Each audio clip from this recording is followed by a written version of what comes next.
Hi, Bruce Jones here from Bruce the Book Guy and the How to Publish Your Book Facebook group. And this is a Russel Brunson book review video. So if you've been taking any of Russel Brunson's training, and Russel Brunson, if you don't know who he is the co-founder of Clickfunnels, which is one of the leading softwares for developing funnels, marketing funnels, selling products, all that kind of stuff. And he has a tremendous amount of training. And in his training, he's always recommending books. So he said, hey, read this book, read that book, learn what I learned, so I'm just doing what Russell says. That's one of the hashtags, do what Russell does. And so I went out and bought, here they are, I went out and bought 4 of these books. I think there are more, but these are the 4 I bought. And so I'm working my way through them. And this is a book review on this book, Making Them Believe by Dan Kennedy and Chip Kessler.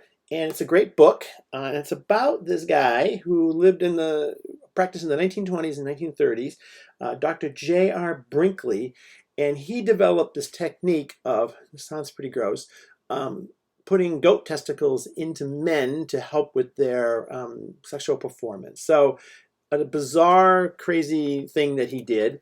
And it was a huge hoax, but he promoted it for years and years and years, became very, very wealthy out of the process.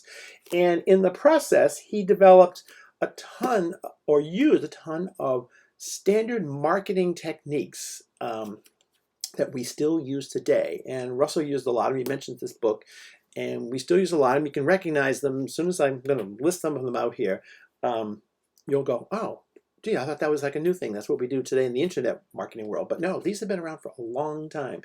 And you have to remember that he did this. He sort of lived in the Kansas and Texas area, that area of the U.S., where he practiced and did all these things, is that there was no TV. There was radio, but it wasn't like what it is today. There's no internet. There's no Facebook. There's anything. There is some direct mail marketing, but it was probably in his infancy. He did all of this. There was no computers to organize things. He did all that by hand. So that's this book. It's a pretty good book. I recommend it, and it's part of my Russel Brunson list. So here's what sort of I learned from this book. So The Making Them Believe by Dan Kennedy, Chip Kessler.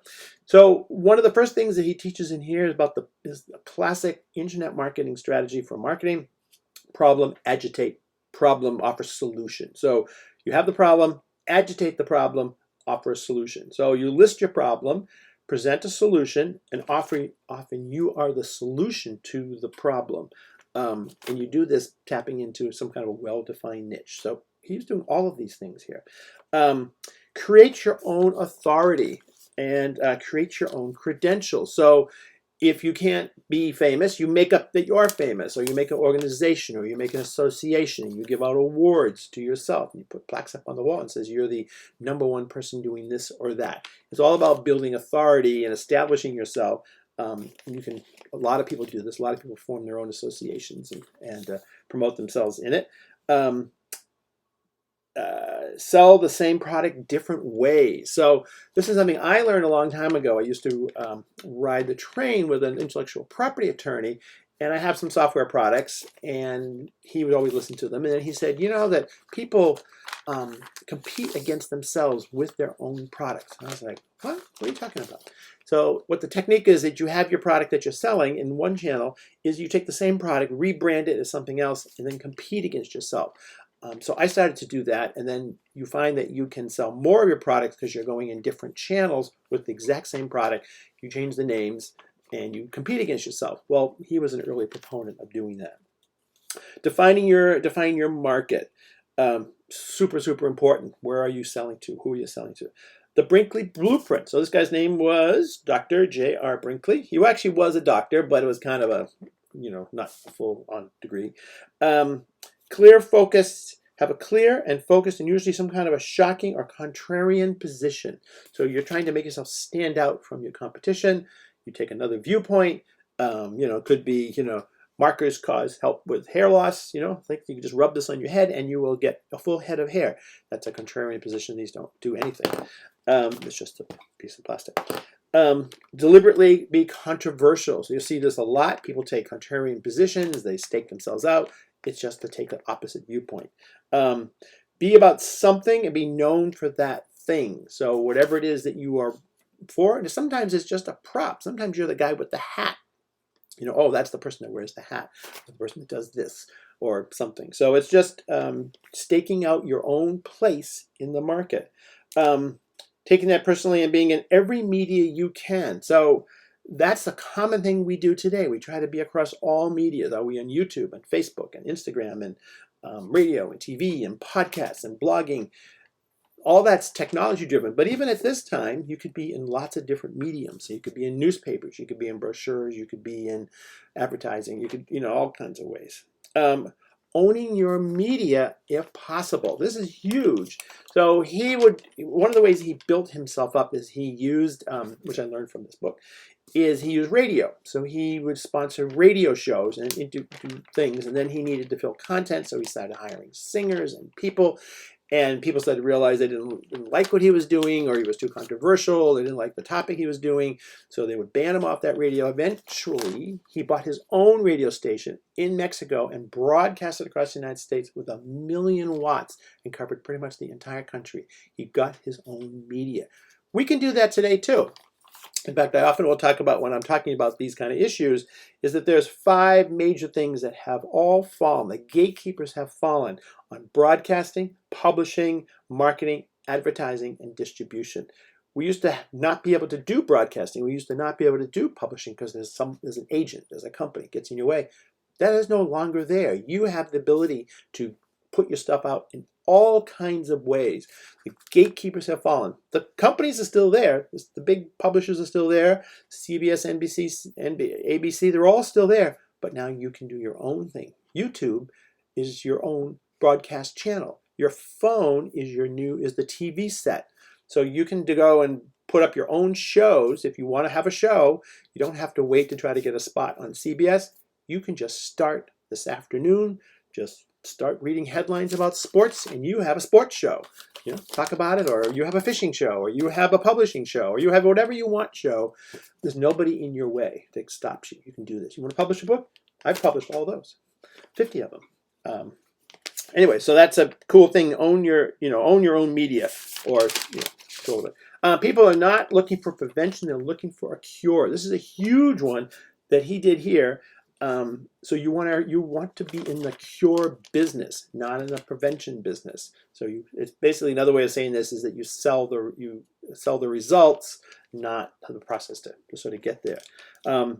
How can I help my target customer to get what they want? Not the double can I sell what I've got. So you're selling the results, you're selling the cure, you're selling the dream. That's all stuff that he did in the 20s and 30s. More of his media blueprint, multiplying yourself across every media. So you do things once, and then you use that same video or content and spread it around, repurpose it. If you're publishing a book these days, then you turn around and you make an audio version of it, you make a video version of it, you make a workbook, you do different versions of the same thing. Going multimedia again, finding media. He was really into media. He really understood and used media. Another person that did that was our president in the last election. Knew how to use media. In fact, he knows how to do it every day. May not agree with what he says, but boy, does he know how to use media. It's super, super powerful. Developing your big idea, the big promise. Yellow markers will cure baldness. We'll start that as a rumor. Yellow markers cure baldness. Just rub this plastic thing on your head. A big idea, the big promise. What is your big promise? What is the thing that you can get people to believe? You can get them to believe the big promise, then you can do all the other stuff underneath it. Reminding your audience of the existing foundation and accepting they'll support your proposition. So here's the big promise, and get them to believe that, and then here are the facts underneath it that you have established, and then you can get them to move. These are things that he did. People tell other people about you. It's more powerful than you talking about yourself. We call that social proof. Huge in marketing. That's where you see everybody asks for recommendations, book reviews, all that kind of stuff. That's social proof. That's a thing that this Dr. Brinkley did back in the 20s and 30s, was getting people to tell your message. If you can give people the tools and things to do it, they'll spread your message around, and people go, oh, well, if that person likes it, maybe this person does. A relentless follow-up. So now we call this autoresponders in the internet marketing world. They're emails that just come out. You get somebody into your list and then you send them continual emails. That's relentless follow-up. That's something that he did, but he did it with letters, with people writing letters and printing letters and mailing them out. Just think about how hard that is. It's, you know, it's one thing now, you have email and you can kind of type it, it all goes out automatically, you can schedule it, but they had to put it into envelopes and put stamps on it and mail this stuff out relentlessly. He didn't, once somebody came into his orbit, he just tried to milk everybody that he could to get every last dime out of it. So I may not agree with that. I might find that obnoxious. It's junk mail that keeps on coming, but it's a very effective marketing. Working this effectively, yeah, leave nothing on the table. So pretty cool book. This is a great recommendation from Russel Brunson's list in his courses. And this is Making Them Believe by Dan Kennedy, Chip Kessler. You can get it at Amazon. I'll put the link down here below somewhere in the notes in the description of the video. But it's a pretty cool book, and I'm on to read more books. I'll do more book reviews on the rest of Russel Brunson's recommended books. All right, see you next time.